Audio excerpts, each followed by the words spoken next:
Attention passengers, we've now reached our destination. In 2007, a 23-year-old young man left Puerto Rico for a new life in Chicago. His name was Jean Eli Gonzalez, and then he vanished. For 17 years, his family lived with silence. No answers, no trace, no body. Just a mother's endless prayers and a sister's desperate search. But behind that silence, a hidden truth was waiting. His remains had been found, yet no one knew who he was. For nearly 2 decades, Jean existed only as a nameless John Doe. Until 2025, when a single database finally unlocked the secret that had been buried all along. Why did it take so long? What went wrong? And how did a family's hope survive the weight of 17 years of unanswered questions? Stay with us, because this is more than a cold case. This is the haunting story of a son lost in the shadows and the fight to bring his name back to life. And before we begin, don't forget to like this video, subscribe, and ring the bell so you never miss stories that bring forgotten voices back into the light.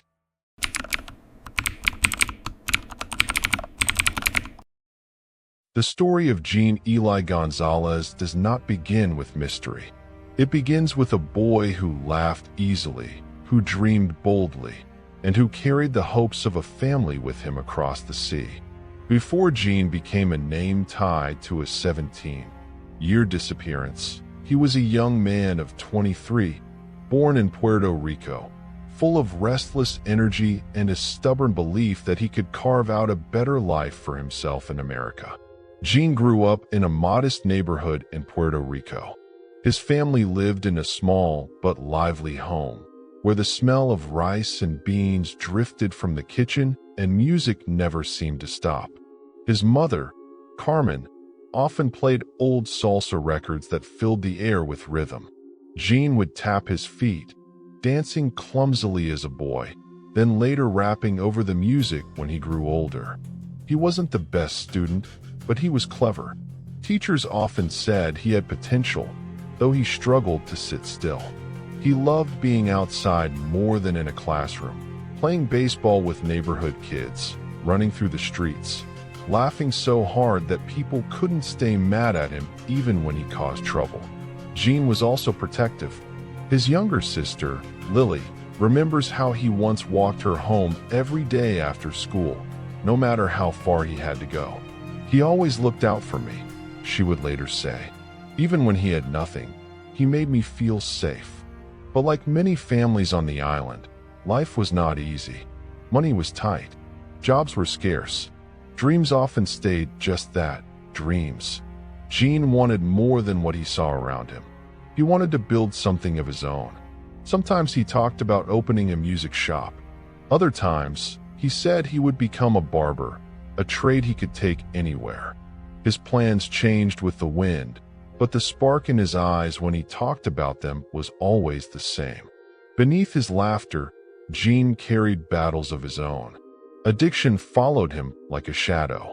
He tried to fight it, going in and out of rehab centers. Each time, he promised his mother, "This time I'll make it. This time I'll stay clean." And each time, the family held on to hope. Addiction didn't define him, but it shaped parts of his journey.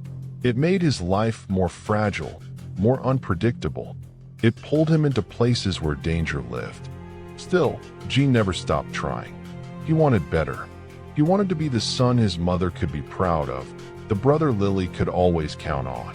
In 2007, Jean announced to his family that he was leaving Puerto Rico for Chicago. To his sister Lily, the decision seemed sudden, almost impulsive. "Why Chicago?" she asked. Jean smiled in that half-serious way of his and said, "It's time for me to start over." Chicago was far away, a city full of opportunity and risk. To his family, it sounded like a fresh start, but also a frightening one. They worried. They didn't want him to go, but Jean was 23, determined, restless, convinced he had to chase something bigger than the island could give him. Before he left, he hugged his mother tightly. She remembers holding on to him a little longer, as if something inside warned her. "Be careful, Mijo," she said. He promised her, "I'll call you. Don't worry." At first, Jean kept his word. From Chicago, he called his mother, his voice carrying across the miles. Sometimes he sounded cheerful, other times tired. He didn't share many details, where he was living, who he was with. But he always said the same thing: "I'm okay. Don't worry." For a while, those calls were enough to keep hope alive. His family imagined him finding work, making friends, maybe even building the future he had dreamed of. But then, the calls stopped. Days turned into weeks. Weeks turned into months. His mother kept the phone nearby at all times, hoping it would ring. Lily sent messages that were never answered. The silence grew heavier with each passing day. At first, they told themselves it was temporary. Maybe he lost his phone. Maybe he was moving around. But deep down, worry took root. Jean was not the kind of person to disappear without a word. Something wasn't right. From Puerto Rico, the family did what they could. They called relatives, friends, anyone who might have seen him in Chicago. They reached out to hospitals, shelters, even police. Each call ended with the same reply: "Sorry, no record of him here." Every lead they found fell apart. Someone thought they saw him at a shelter, but it wasn't him. Another person swore they had met a man who looked like Jean, but when Lily followed up, it led nowhere. The search became part of their lives. Each holiday passed with an empty chair at the table. Each birthday without a phone call was a reminder of what was missing. His absence was a wound that refused to heal. What Jean's family didn't know was that his story had already reached its tragic end. In the fall of 2007, in Chicago, the body of a young man was discovered. He had no identification, only a small note in his pocket. Investigators could not immediately match him to anyone in the system. Without a name, he was labeled as John Doe. Quietly, he was buried. No family, no answers. Just another life lost in the city, filed away in records that no one connected to a missing young man from Puerto Rico. While his family searched, prayed, and hoped, Jean was already gone. For years, the silence stretched on. Lily often said the hardest part was not knowing. If we had answers, at least we could grieve. But not knowing, it eats at you every day. His mother carried his memory like a ghost. She kept his photos around the house, sometimes talking to them as if he could hear. Friends and relatives tried to comfort her, but comfort rarely lasted. Every time the phone rang, she wondered if it might be him. The family was trapped in what many families of the missing know too well: the cruel in-between. Not alive, not dead, just gone. For 17 years, Jean's name lingered in that silence. But silence does not last forever. The truth, though delayed, was waiting in dusty records, in databases not yet connected, in the persistence of technology that would one day bridge the gap. And when it came, it would change everything. Chicago in 2007 was a city of contrasts. It was alive with music, sports, business, and opportunity. But it was also a city of shadows. On the south and west sides, drugs and poverty pressed heavily on entire communities. Violence made the news every night. For a young man like Jean Eli Gonzalez, new to the city, far from family, struggling with addiction, it was both a place of possibility and a dangerous maze. Jean arrived with the hope of starting over. Chicago was vast enough to disappear into, but it was also cold and unwelcoming to those who had no steady footing. Jobs were hard to find, especially for someone with no local ties. Rent was high. For people without strong support systems, shelters, rehab centers, and the streets often became the only options. In late summer, the calls home stopped. What exactly happened to Jean during those final days remains unknown. Perhaps he was trying to get clean again, staying at a rehab facility. Perhaps he was moving between shelters, struggling to keep his head above water. Perhaps he fell in with the wrong crowd. What is known is that one day in 2007, Jean's path came to a sudden end. A man's body was discovered in Chicago. He carried no driver's license, no credit cards, no identification. Only a small, handwritten note in his pocket, with words that didn't provide clarity. Investigators could not match him to any missing person in their system. The police opened a file. The medical examiner recorded the details. But without a name, the case stalled almost immediately. He became a statistic, one of many unidentified dead in a city that saw too many each year. To the city, he was John Doe. To his family, waiting in Puerto Rico, he was still just missing. When a body is found without identification, the case enters a kind of limbo. The Cook County Medical Examiner's Office keeps records. Physical descriptions, possible cause of death, clothing, scars, tattoos, all of it is logged. Sometimes fingerprints or DNA are taken, but without a missing persons report to compare it to. Those records sit quietly in a file. Back in 2007, databases like NAMUS, the National Missing and Unidentified Persons System, were still young and underused. Police departments often didn't share data across state lines. A missing man from Puerto Rico wasn't likely to show up on Chicago investigators' radar. And so Jean's file, created in a city office, was never connected to the frantic calls his family made to shelters, hospitals, and police. The gap between systems became a wall between the living and the dead. After the investigation went nowhere, Jean's unidentified body was given a quiet burial. No headstone with his name. No family gathered to mourn. No prayers from the people who loved him. He was laid to rest like so many others who remain nameless. Another John Doe in a city that sees too many. Back in Puerto Rico, his mother and sister were still searching, still hoping. They had no idea they were mourning a man already buried thousands of miles away. For years, the Gonzalez family kept chasing rumors. A friend of a friend thought they had seen him at a shelter in New York. Another person swore they met someone who looked like Jean in Florida. Each lead was a spark of hope, but each ended in disappointment. The truth, that he had been found and buried the same year he vanished, was unthinkable. How could a body be found, a file created, and yet no one notify them?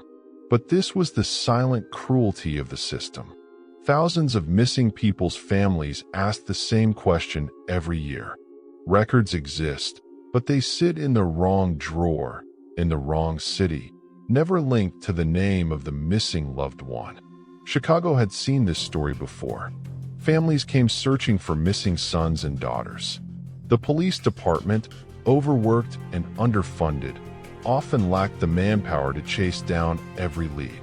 For those struggling with addiction or living on the margins, the search was even harder. Many cases were dismissed with words like transient, drug user, or runaway. Jean fit into the cracks of that system. He was far from home, struggling with addiction, with few connections in the city. His disappearance did not make the evening news. His face was not on posters in grocery stores. His case did not rally community vigils. In a city of millions, he was one more name swallowed by silence. 2007 turned to 2008, then 2009. Each year, the file on John Doe grew colder. Each year, his family's hope grew thinner. Holidays were especially hard. His mother would set a plate at the table, unable to bear leaving him out, even though he never came home. Lily kept his photo on her dresser, sometimes speaking to it late at night, asking questions no one could answer. Where are you? Are you alive? Do you know we're still looking for you? But the city gave no answers. The system gave no answers. The silence stretched for 17 long years. Jean's story paused in 2007. His family's story did not. They lived each day in the shadow of his absence. In Puerto Rico, his mother's health began to decline under the weight of grief. She often said she couldn't rest until she knew the truth. Lily grew up with the burden of keeping her brother's memory alive, of holding hope when hope seemed impossible. And all the while, the file labeled John Doe gathered dust in Cook County, waiting for a system that could finally give him back his name. For 17 years, Jean lay buried in silence. But silence, as history would show, does not last forever. When the phone stopped ringing in 2007, the Gonzalez family tried not to panic. Jean had gone quiet before, but he always came back eventually. Maybe his phone broke. Maybe he didn't have money for minutes. Maybe he was just busy. But as the days turned into weeks, then into months, that reasoning collapsed. Silence was not like Jean. He had always been loud, calling at odd hours, sending small updates, sharing stories even when things were rough. Quiet was not his nature. Quiet meant something was wrong. His mother, Carmen, began to lose sleep. She sat in the kitchen late at night, the phone on the table, staring at it as if she could will it to ring. She told herself, if he doesn't call tonight, he'll call tomorrow. Tomorrow became next week. Next week became next month. The months piled into years. Puerto Rico is not so far from Chicago by plane, but by phone, by paperwork, by bureaucracy. It can feel like another planet. Carmen didn't speak English well, so much of the search fell to her daughter, Lily. At just 19, Lily found herself making adult calls to American hospitals, police stations, and shelters. Hi, I'm looking for my brother, Jean Eli Gonzalez. He's 23, from Puerto Rico. He might be in Chicago. Do you have any record of him? Most of the time, the answer was a flat no. Other times, people transferred her from one department to another until the line went dead. Some people sounded sympathetic. Others sounded impatient, like her brother was just another name in a long list of problems. Each rejection hurt, but it never stopped them. The family kept dialing. Each call was an act of hope. Each no was a wound. The first Christmas without Jean was unbearable.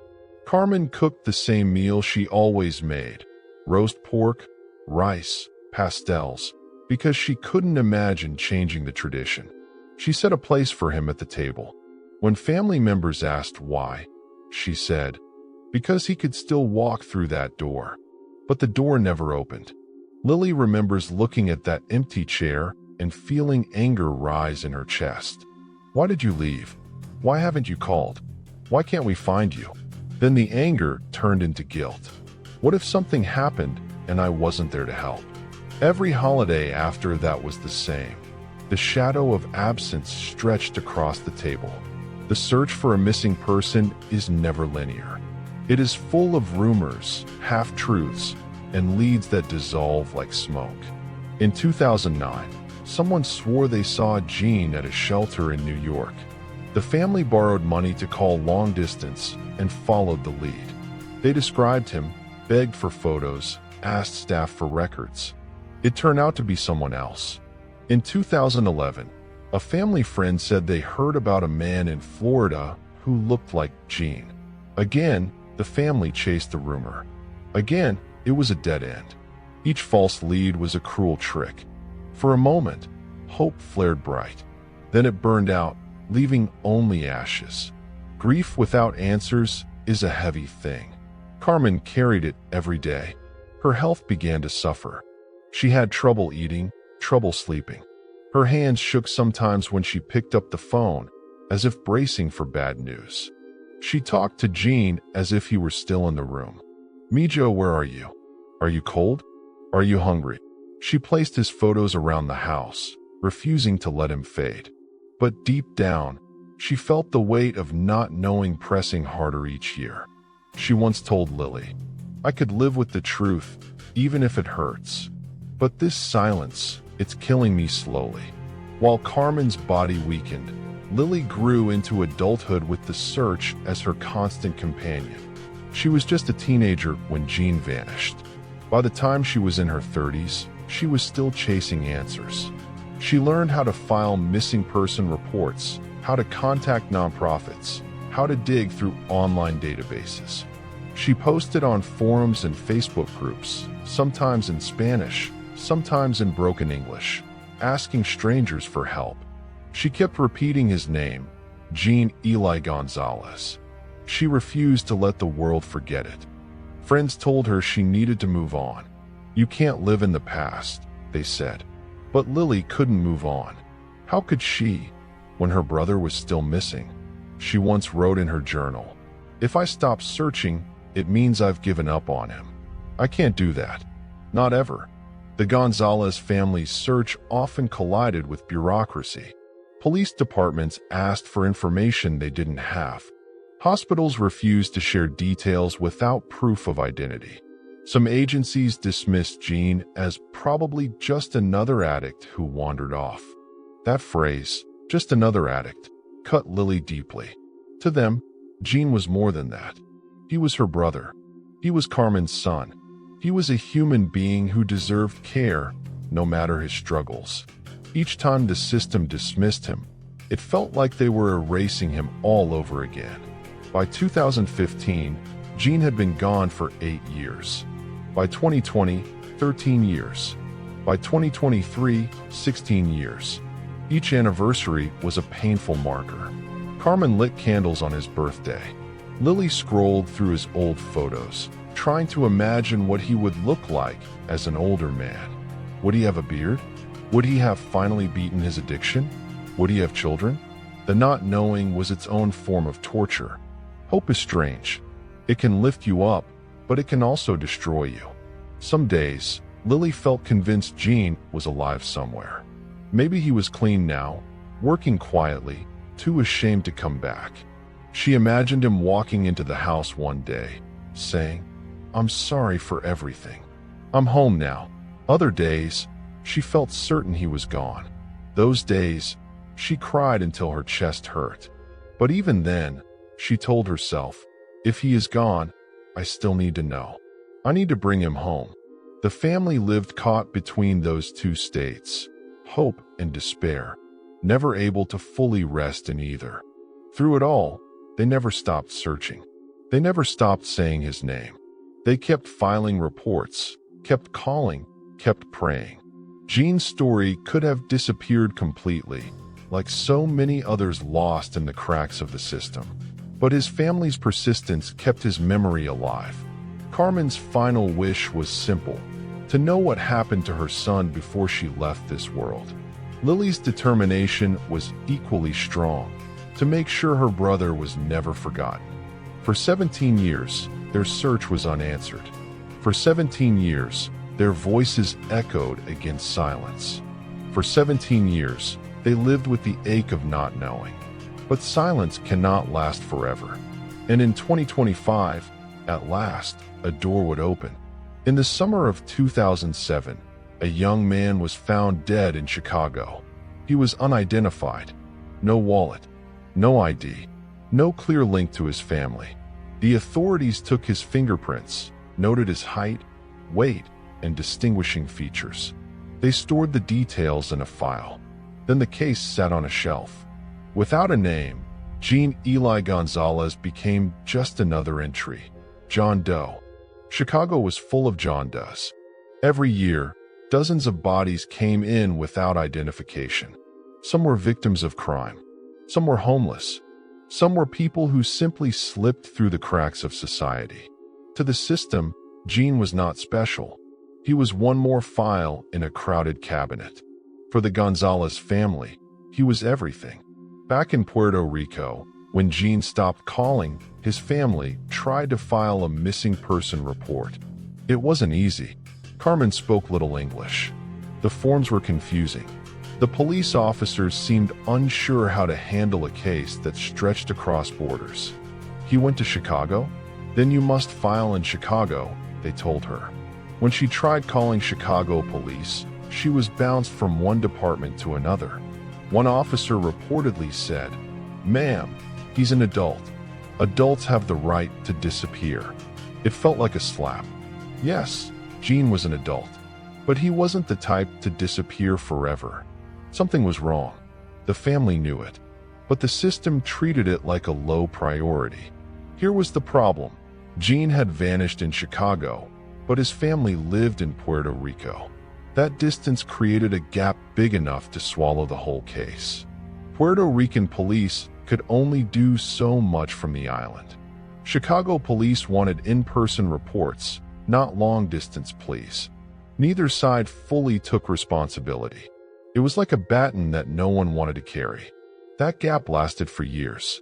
Meanwhile, in a cold office in Chicago, Jean's body sat in storage. His file was thin, basic physical details, the time of death, cause unknown. He was entered into a local system of unidentified remains, but not into anything broader. Back then, the National Missing and Unidentified Persons System, NAMUS, was still in its early years. Many departments didn't use it. Many cases never made it into the database at all. Jean's file stayed local. His family's pleas stayed in Puerto Rico. Two halves of the same puzzle, lying inches apart, never touching. Law enforcement deals with thousands of cases every year. Some get attention, others fade. Unidentified remains, especially when there are no obvious signs of foul play, often fall to the bottom of the priority list. Murder cases with clear suspects take the spotlight. High-profile crimes grab headlines. But a young man without ID? A John Doe with no one to claim him? Those cases drift quietly in the background. Jean became one of them. Lily remembers calling Chicago police around 2010. She described Jean, his height, his build, his tattoos. She asked if any unidentified bodies matched. The officer on the line sounded impatient. "Miss, we don't have the resources to check every John Doe against your description," he said. "If he turns up in the system, we'll let you know." But he never turned up. At least, not in the system they were checking. His file was sitting there, but in the wrong place. Lily hung up and cried. It felt like screaming into a void. Language was another barrier. Carmen tried calling once, struggling with her broken English. She asked if they had un hombre joven mío. The officer didn't understand. He spoke quickly, using terms Carmen couldn't follow. She hung up, humiliated and defeated. Her grief was already heavy. The language barrier made it heavier. Jean's story was not unique. Across the United States, thousands of unidentified bodies sit in morgues every year. Many are buried in unmarked graves, waiting for someone to connect the dots. For families, this creates a cruel reality. Their loved one might have been found, but they would never know. The body is there, but the name is missing. Jean was one of those invisible cases. For 17 years, his body had been found, but his identity had not. The biggest failure was simple. Databases didn't talk to each other. Jean's missing person report in Puerto Rico wasn't connected to Chicago's John Doe file. Local police databases weren't linked to NAMUS in the early years. And even when they were, many officers didn't bother to upload old cases. It wasn't until much later, when NAMUS became mandatory in some states and widely promoted, that change began to happen. By then, years had been lost. The Gonzalez family felt crushed not just by grief, but by paperwork. Every call ended with, "You need to file this form." Every form ended with, "This is the wrong jurisdiction." One time, Carmen mailed photos of Jean to a Chicago detective, begging them to compare them with unidentified bodies. She never heard back. She wondered if the envelope was even opened. Each unanswered letter deepened her sense that the system did not care. For families like the Gonzalez, the system is almost designed to fail. Language barriers make communication harder. Distance makes filing reports complicated. Poverty limits travel and resources. Bureaucracy exhausts people already grieving. Lack of coordination between states and territories leaves cases floating. It creates a cruel paradox. The people most in need of help are the ones least likely to get it. From 2007 to 2024, Jean's file sat untouched in Chicago. His family kept calling, but the system didn't connect the dots. For 17 years, Jean was both found and lost at the same time. His body had been discovered, but his name and his story remained missing. It was not until NAMUS improved and began to integrate missing and unidentified cases nationwide that Jean's file resurfaced. 17 years too late. One of the hardest truths is this: had Jean come from a wealthy family, his case might have been solved sooner. Wealthy families can hire private investigators. They can travel to different cities. They can pressure the system with lawyers and media. But the Gonzalez family had none of that. They had prayers, persistence, and phone calls. Against a slow-moving system, it wasn't enough. This is why so many families like theirs wait decades or never find answers at all. In 2025, everything changed. NAMUS integration finally flagged a match. The John Doe in Chicago was identified as Jean Eli Gonzalez. For 17 years, the answer had been there. For 17 years, the family's grief had been stretched out, sharpened by uncertainty. All because the system didn't connect sooner. Jean's story is not just about a young man lost. It is about silence. The silence of phone lines. The silence of unanswered letters. The silence of bureaucrats who didn't care enough to push harder. It is about the silence of a system that, for years, kept Jean nameless while his family searched desperately for him. When the silence finally broke, it was almost unbearable. Relief and pain came together. At last they knew. But at what cost? 17 years of not knowing. 17 years of silence that could have been broken sooner. By 2025, the National Missing and Unidentified Persons System, NAMUS, had become one of the most important tools in American investigations. Unlike 2007, when Jean disappeared, the system was now stronger, broader, and better integrated. Many states had begun to require police departments and medical examiners to enter their unidentified cases into NAMUS. What once sat in a forgotten local database was now being digitized, shared, and made searchable across the nation. For the first time in years, doors that had been locked tight were creaking open.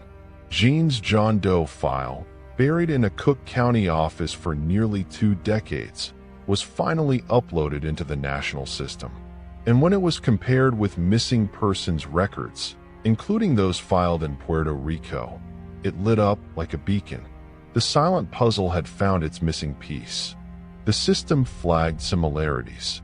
Age at time of death matched Jean's missing age. Physical characteristics aligned. Height, weight, build. Details of tattoos, scars, and dental records overlapped with descriptions his family had given. The software didn't just suggest a possible link.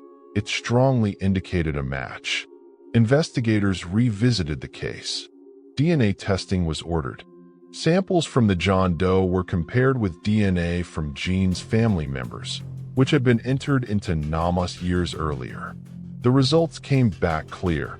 The John Doe was Jean Eli Gonzalez. It was early 2025 when the call finally came. Lily answered the phone. A voice on the line introduced themselves as an investigator with NAMUS. At first, she thought it was another dead end. She braced herself for disappointment. Then the words came. "Ms. Gonzalez, we believe we've identified your brother." For a moment, Lily couldn't breathe. She had spent 17 years preparing for this sentence, yet nothing could prepare her for the reality of hearing it. Her hands shook. Tears burned her eyes. She asked them to repeat it. They said it again, slowly. "We believe your brother Jean has been identified. His body was found in Chicago in 2007. It was the truth she had begged for, and the truth she had feared most." When Lily told their mother, Carmen broke. For 17 years, she had prayed, begged, pleaded for her son's return. Now, at last, she knew. But the knowledge cut like glass. She sobbed until her chest hurt. She said over and over, mi hijo, I knew you were gone, but I still hoped. It was the closure she had asked for, but not the closure she wanted. Grief is strange. It doesn't vanish when answers come. Sometimes it grows heavier. The Gonzalez family was torn between two feelings. Relief that Jean was finally found, his fate no longer a mystery. Anger that it took 17 years, when the answer had been sitting in Chicago the whole time. 17 years of searching, praying, calling, crying, all while Jean's file gathered dust. Why now? Why not 10 years ago? Why not when he first disappeared? Lily asked. There were no good answers. Once the match was confirmed, officials in Chicago reopened the John Doe file. They pieced together what they had missed in 2007. Jean had been found not long after he disappeared. His cause of death was still unclear, possibly drug-related, possibly natural complications worsened by his addiction. But what stood out wasn't the manner of his death. It was the failure of the system to recognize him. The medical examiner admitted that in 2007, they didn't have the tools they had now. Back then, one investigator said, the technology and the communication just weren't there. Today, a case like this would have been solved in weeks, not decades. But for the Gonzalez family, that explanation felt hollow. Tools or not, they had been left in the dark far too long. News outlets began to cover the story. People magazine, local Chicago papers, and even Puerto Rican news stations reported on Jean's identification. The headlines framed it as a long-awaited resolution. After 17 years, missing Puerto Rican man identified through NAMAS. The story struck a chord. It was not just about one man. It was about a system that had failed thousands of families like his. Jean's name became a symbol of how technology could finally bring closure, but also a reminder of how many years had been wasted. For Lily, the news brought back every sleepless night, every unanswered phone call, every holiday where she set out a plate for her missing brother. I can finally say my brother is not missing anymore, she said in an interview. But I can't forgive the years they stole from us. 17 years of not knowing. 17 years of pain that could have been avoided. She paused, then added, at least now, we can bring him home. In March 2025, the Gonzalez family arranged to have Jean's remains returned to Puerto Rico. It was bittersweet. They had imagined his return for years, alive, smiling, maybe even clean and ready to start over. Instead, he came back in a small urn, carried carefully by Lily.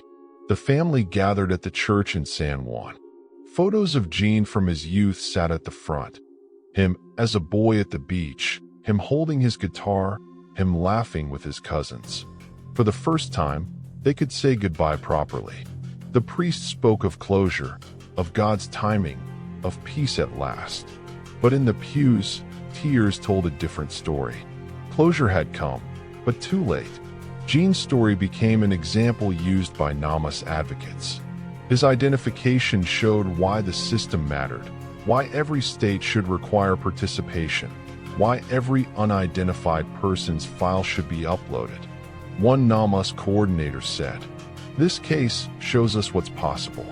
If Jean had gone missing today, he would not have been a John Doe for long. But in 2007, the connections weren't there. That's what we're trying to change, so no family has to wait 17 years like his did." It was progress, but for the Gonzalez family, it was a painful reminder that Jean had been lost in the cracks of history. Closure is often talked about as if it ends pain. But for families like the Gonzalez, closure is more complicated. It means answers, yes, but it also means confronting the truth. It means reliving the years of searching, knowing they were searching in vain. It means carrying the weight of what if. What if the system had been better? What if the file had been uploaded sooner? What if someone had cared enough to connect the dots? For the Gonzalez family, closure was not an ending. It was a new kind of grief. When the story spread in Puerto Rico, neighbors and friends gathered around the Gonzalez home. They brought food, flowers, and prayers. Many said the same thing. At least you know now. Carmen nodded politely, but inside, she felt torn. Yes, she knew. But the knowing came with an ache that words could not touch. Still, she was grateful that her son's name was restored. He was no longer John Doe. He was Jean Eli Gonzalez, beloved son and brother. His story mattered. Jean's case left lessons for investigators, lawmakers, and families alike. For investigators, never let unidentified cases sit forgotten. Every John Doe has a story. For lawmakers, support systems like NAMUS and make participation mandatory. For families, never give up. Even when the system fails, persistence matters. Jean's life, short and troubled though it was, ended up sparking conversations about justice, technology, and compassion. At his funeral in Puerto Rico, Carmen stood by the urn, whispering to her son, "Te encontré, mijo. At last, I found you." She placed a hand on the urn, her tears falling softly. The pain of 17 years did not vanish, but she could finally let her son rest. The silence was broken. In April 2025, after the funeral in San Juan, the Gonzalez family sat quietly in their living room. The walls were filled with photos of Jean again, not just the old childhood ones, but new ones printed from newspaper clippings and digital archives. For 17 years, Jean had been missing. For 17 years, his memory had been trapped in limbo. Now, his name was restored, his story acknowledged, his life recognized. He was no longer unidentified remains. He was Jean Eli Gonzalez, a son, a brother, a man who mattered. Closure did not erase the pain. Carmen still cried at night. Lily still wondered what life would have been if Jean had survived. But closure gave shape to their grief. It gave them a place to direct it. Instead of searching endlessly, they now remembered. Instead of chasing shadows, they honored his life. Still, the weight of 17 years remained. Carmen said it best during a family gathering. "They gave me the truth, but they took my years." The Gonzalez family had been shaped by their search. For 17 years, their lives revolved around phone calls, paperwork, rumors, and prayers. Now, they were free from that cycle, but the years had left marks. Carmen's health was weaker, her body worn down from stress and sleepless nights. Lily had grown into adulthood carrying a burden most never face. Relatives who once lost patience with the search now regretted not helping more. But through it all, they discovered a resilience they hadn't known they had. Jean's story taught us that love doesn't give up, Lily said. Even when the system forgets, family remembers. Jean's case sparked conversations among investigators and journalists. How many other families were living the same nightmare? How many John Does were lying in morgues, waiting for someone to connect the dots? Officials pointed to NAMUS as progress, but advocates argued it wasn't enough. They pushed for mandatory uploads of all unidentified remains into national databases, better communication between states, territories, and families, language access for non-English speaking families, increased funding for DNA testing and forensic genealogy. Jean's case became part of training sessions for investigators. His name was cited in conferences. His story was used as an example of both failure and progress. Beyond the family and the system, Jean's story touched the public. Readers and viewers saw in it the fragility of life, the cruelty of bureaucracy, and the persistence of love. They shared his story on social media, wrote comments of support, and connected it to their own experiences of loss. Many people said, "This could have been my brother. This could have been my son. Jean's life was short, but his story carried weight. After Jean's identification, Lily made a vow. She would not let his story fade again. She began speaking publicly, giving interviews, joining advocacy groups for missing persons. She shared her family's struggle, urging others not to give up hope. If my brother's case can teach anything, she told a group of families at a NAMAS conference, it's that your loved one matters, no matter how long it takes. Don't let the silence win. Her words resonated. Families saw in her story both the pain of loss and the strength of persistence. For Carmen, peace came in small ways. Lighting a candle at church, visiting Jean's grave, saying his name out loud without shame or fear. She still hurt, but she no longer carried the crushing weight of uncertainty. At least, she said softly one night, I don't have to wonder anymore. Closure is not forgetting.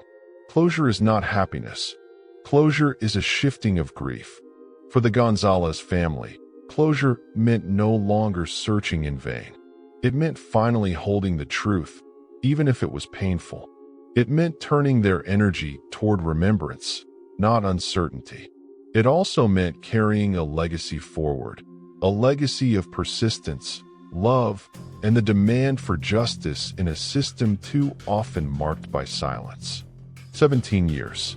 That was the distance between loss and truth, between silence and voice, between a family's search and the system's recognition. Jean Eli Gonzalez was gone, but not forgotten. His story will outlive the silence. If Jean's story moved you, don't let it end here. Thousands of families are still waiting for answers, still searching, still calling, still praying. You can help. Share Jean's story to raise awareness of missing persons and unidentified remains. Support organizations like NAMAS and local missing persons advocacy groups. Push for stronger laws requiring police and medical examiners to upload every unidentified case. And most importantly, if you know a family living with this silence, stand by them. Remind them their loved one matters. Every John Doe has a name. Every missing person has a story. And every family deserves the truth.